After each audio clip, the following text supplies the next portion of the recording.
Hello guys, welcome to my channel Priyagiri vlogs. అందరూ ఎలా ఉన్నారు? నేనైతే చాలా బాగున్నాను. ఈరోజు మీ అందరి కోసం ఒక సూపర్ టేస్టీ గులాబ్ జాములు అయితే చూపిపోతున్నాను అనమాట.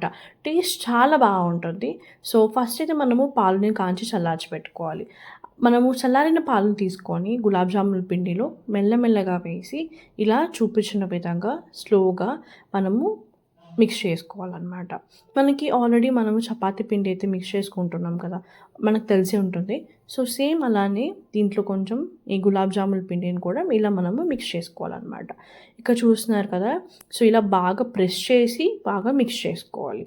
అప్పుడే మనకి చాలా బాగా డఫ్ అనేది రెడీ అవుతుంది అనమాట. సో చూస్తున్నారు కదా, సో ఇది 15 మినిట్స్ ఒక పక్కన పెట్టేయండి. ఆ లోపల మనము బెల్లంని తీసుకొని ఇలా మనము బాగా దంచి పెట్టుకోవాలన్నమాట. సో ఇంకా అలాగే దీనికి కావాల్సిన ఏదైతే సమానంగా మనం పిండిని తీసుకున్నామో ఆ పిండికి సమానంగా మనము బెల్లం కూడా తీసుకొని మనం ఇక్కడ పాకం అయితే రెడీ చేసుకుంటున్నాం అన్నమాట. సో మామూలుగా అందరూ చక్కెర అవి తీసుకుంటారు. సో బెల్లం హెల్తీ కాబట్టి సో షుగర్ కన్నా బెల్లం తీసుకోవడం చాలా బెటర్ అని నా ఫీలింగ్. సో ఇది మెయిన్‌గా బెల్లం గులాబ్ జాములు కాబట్టి టేస్ట్ కూడా చాలా బాగుంటుంది. మీరు ఎవరైనా ట్రై చేయకుండా ఉంటే కూడా ట్రై చేయండి. అండ్ అలాగే ఇంకా డ్రై ఫ్రూట్స్ అంతా కూడా తీసి పెట్టుకున్నాం అనమాట.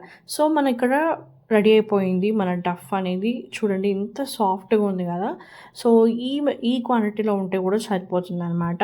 సో కొద్దిగా నెయ్యి తీసుకొని సో హ్యాండ్‌కి అయితే అప్లై చేసుకొని ఇలా నీట్‌గా ప్రెస్ చేస్తూ మనము బాల్స్ చేసుకోవాలన్నమాట. సో ఇలా ప్రెస్ చేస్తూ బాల్స్ చేసుకోవడం వల్ల మనకి బ్రేక్స్ రాకుండా ఉంటుంది. సో ఆ బాల్స్ అనేది బ్రేక్ అవ్వకుండా ఉంటుంది. సో ఇలా మనం చూపించిన విధంగా అన్నిటినీ మనము బాల్స్ చేసి పెట్టుకోవాలన్నమాట.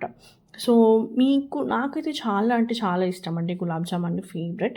సో అందరికీ చాలా ఇష్టంగా ఉంటుంది కాబట్టి సో మీ అందరి కోసం అయితే చూపిస్తున్నాం అనమాట.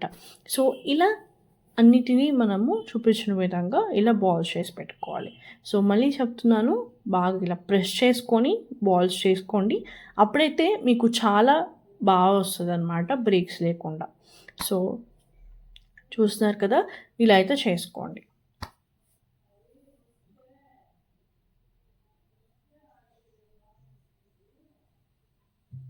సో ఇక్కడ బాల్స్ అన్నిటిని రెడీ అయిపోయింది. సో ఈ టైంలో మనము ఆయిల్ అనేది హీట్ చేసుకోవాలి. ఆయిల్ హీట్ చేసుకున్న తర్వాత మనం ఏదైతే బాల్స్ చేసి పెట్టుకున్నామో ఆ బాల్స్ అన్నిటిని కూడా ఆయిల్లో వేసుకొని గోల్డెన్ బ్రౌన్ కలర్ వచ్చే వరకు ఫ్రై చేసుకోవాలి. జస్ట్ అలా ఫ్రై చేసుకున్న తర్వాత తీసి మనము ఏదైతే కాంచి పెట్టుకున్నాం కదా జీరా, ఆ జీరాలో వేసేయాలన్నమాట.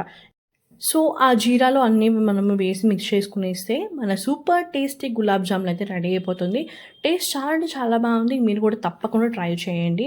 అండ్ మరిన్ని మంచి వీడియోస్ కోసం please do like, share and subscribe to my channel Priyagiri vlogs. And అలాగే బెల్ ఐకాన్ ఉంటుంది, దాన్ని ప్రెస్ చేయడం మర్చిపోకుండా. సో అలా ప్రెస్ చేయండి, వెంటనే నోటిఫికేషన్స్ అని వచ్చేస్తాయి.